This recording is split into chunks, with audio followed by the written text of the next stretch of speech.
Welcome to Connected, the podcast from the Embassy of Rwanda in Washington, D.C.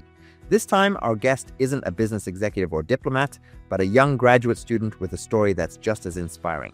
His connection with Rwanda started here in Washington, where he crossed paths with the embassy at one of our events. That first encounter led to more conversations, and before long, his very first trip to Rwanda. But the story didn't stop there. What began as a single visit grew into something deeper. He returned to Rwanda again, this time not alone, but with someone he wanted to share the experience with. In our conversation, he takes us through those journeys, what he saw, what surprised him, and how those trips reshaped the way he sees the world and his own path forward. We even got a peek inside his apartment, where he showed us souvenirs and stories he brought back, pieces of Rwanda that now live with him here in the US.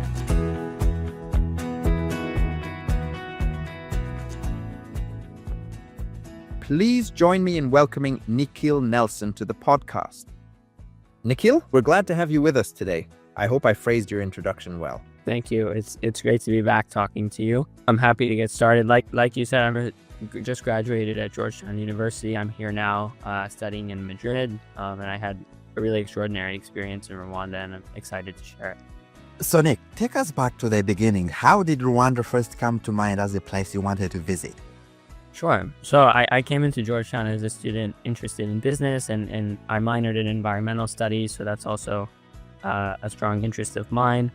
I always enjoyed travel and learning about the world, and I had attended an event hosted by the Smithsonian's, I think, where the embassies all brought food and cultural artifacts from their countries to this event, and where I met you and the delegation from Rwanda and got to talking and was shared some information about the country, and I was honored to attend an event at the embassy, the screening of a film, and eventually we had, through some conversations, figured out that Rwanda might be a good place for me to explore both some of my interests in seeing the world and traveling, but also even more importantly in business and getting some experience that aligned well with my studies for a summer internship.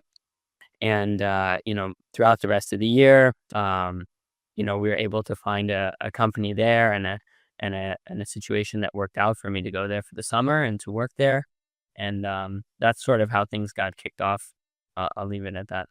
Oh, that's very interesting, and thank you so much for sharing. So, Nick, everyone has an assumption of a place before they actually go. What was yours about one?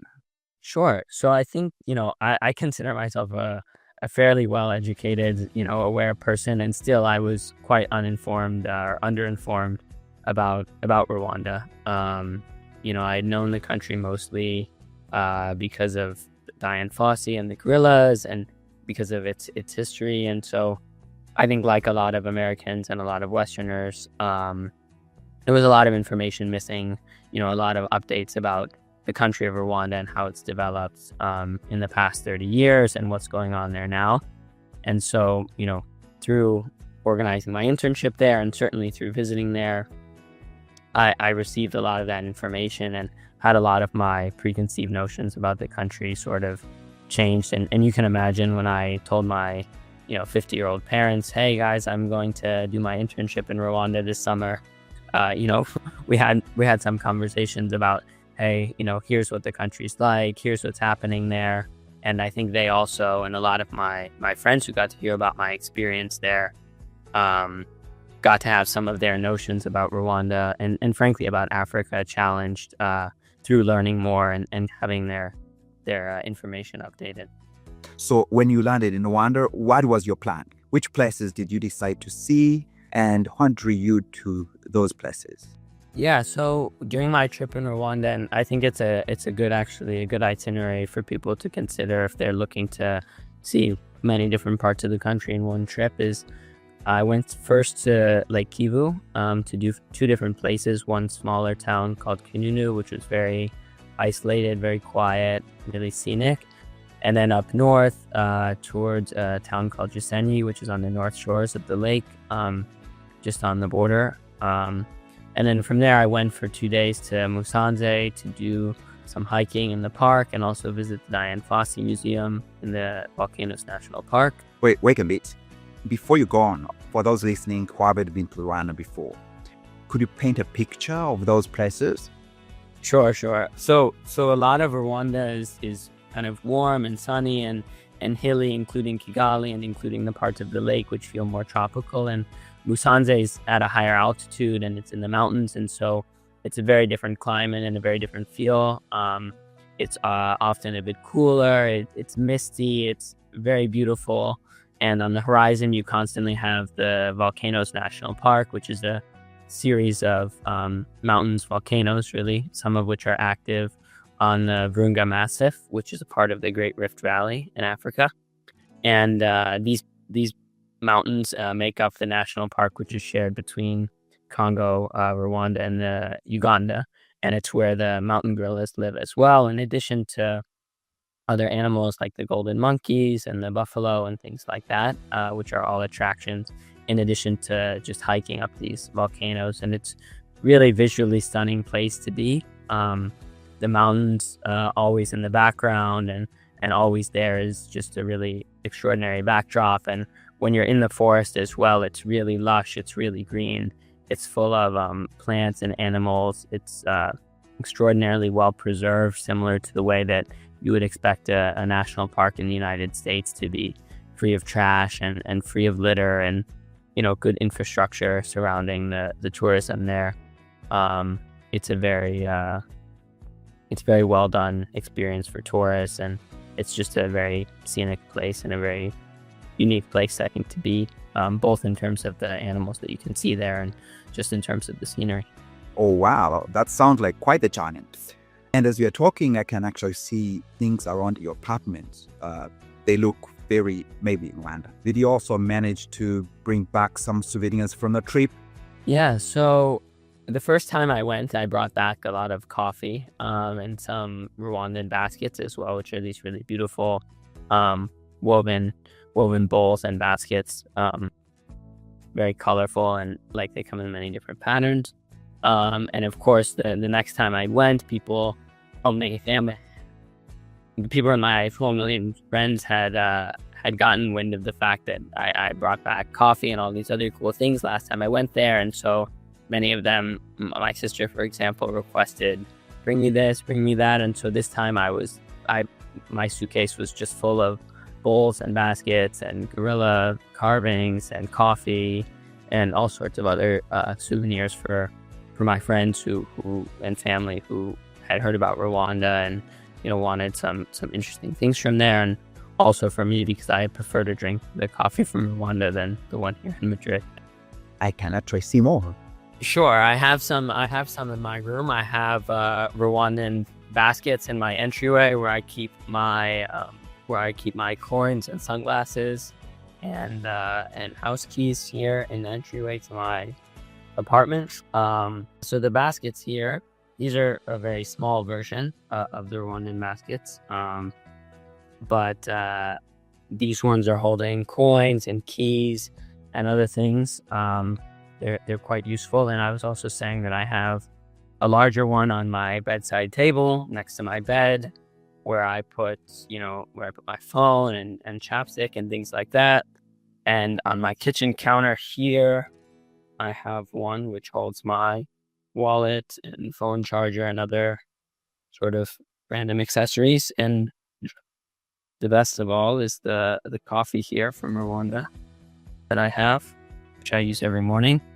And even more than that, this is to send to my parents.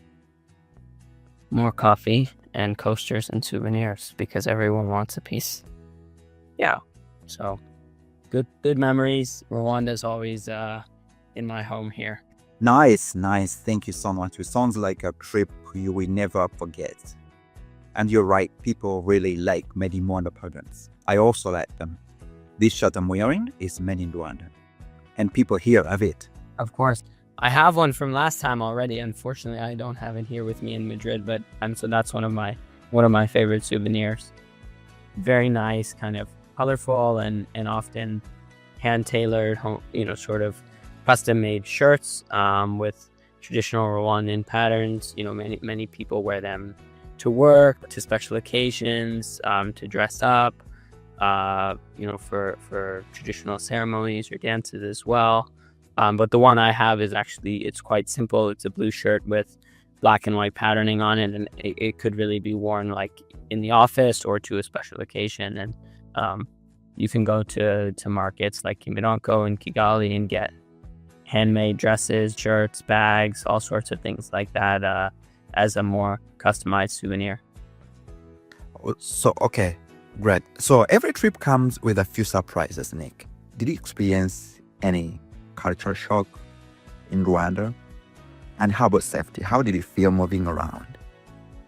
Sure. I think one thing, just having traveled a lot and just even living in the US and living in other big cities, is that from a safety perspective, I always really look out for myself. I tend to be kind of cautious, especially in new places. And during the duration of my time in Rwanda, I really learned that Kigali is an extraordinarily safe place to be in general, and particularly for a city. I can't think of any other big cities or country capitals in the world where a stranger or foreigner can walk around in any neighborhood at 2 a.m. and not have to worry about their stuff, about their safety, about their security. And so that was one thing that I was really impressed by. And just like from my mindset about having traveled to other places, many of which are more dangerous, I had to adjust, like my level of worry.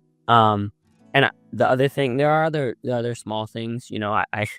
I got used to the fact that in Rwanda, it's not considered impolite to stare at people.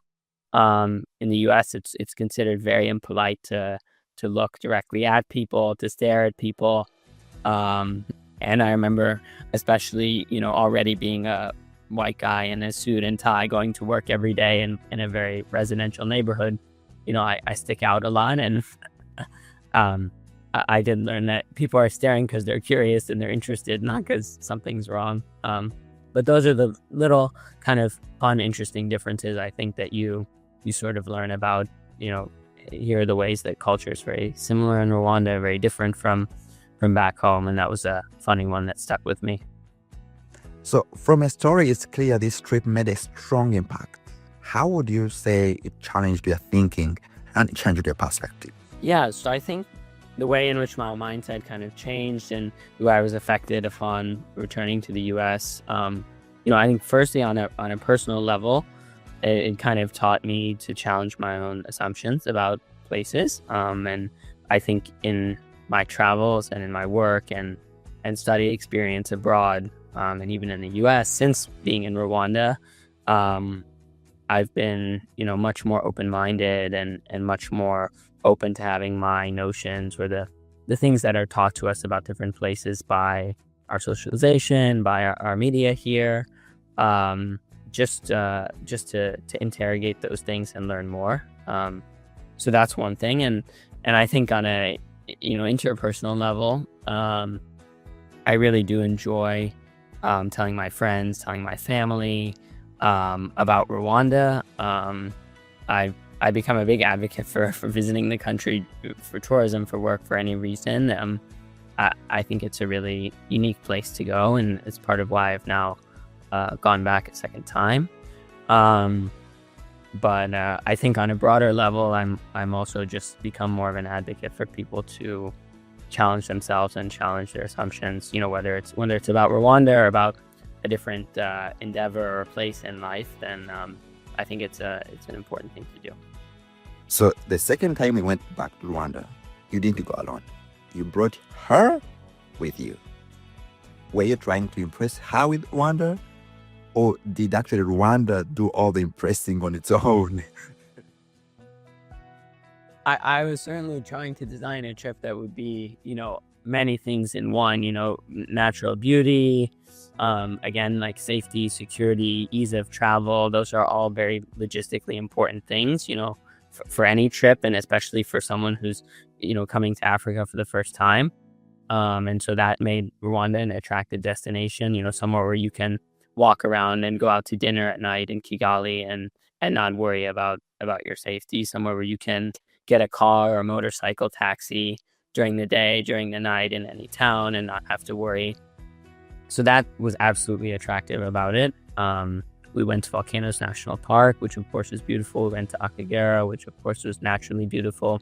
We spent some days in Kigali as well, where we had some more sort of cultural, more sort of human-focused experiences, I think. Visiting the Women's Center in Nyamirambo, visiting the Genocide Museum. And so I think in many ways, Rwanda has a very well-rounded array of things to offer for travelers. And I think it ended up being a really solid trip, especially for someone coming for the first time. And I did think, I'd like to think that my friend was impressed because of me, but I think Rwanda did some of the lifting as well. Was she impressed?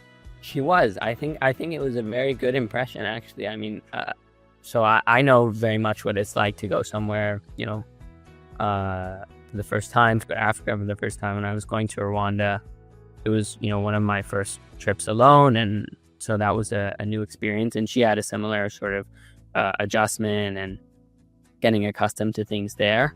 But I think it was absolutely successful. And, she's now friends with some of my friends who are there. And she's talking about sending packages back to people she met there, and so, yeah, it was absolutely a positive experience. And I know that in a similar way that I was after I visited, I think she'll be telling her friends and her family and people like that all about Rwanda. Because I think, similarly, she was telling me when she told her parents that she was going there, when she told her friends, they said, "Oh my God, you're going to Rwanda. Is it safe? What's going on there? What are you doing? What are you thinking about? Just go to Greece or Mexico or something." And so I think when you have a positive experience and you go somewhere and you bring that back, you help educate other people also about their maybe misconceptions about a place. And that's been really valuable. My next goal is to get my parents to visit Rwanda, and they very much want to, now having seen my experience. And I think that's a really good example of the power of just word of mouth and experience. Wow, it's been wonderful hearing about your experiences in Rwanda, Nikhil. But before we conclude, do you have any final thoughts or reflections for our audience? I would say absolutely go visit Rwanda.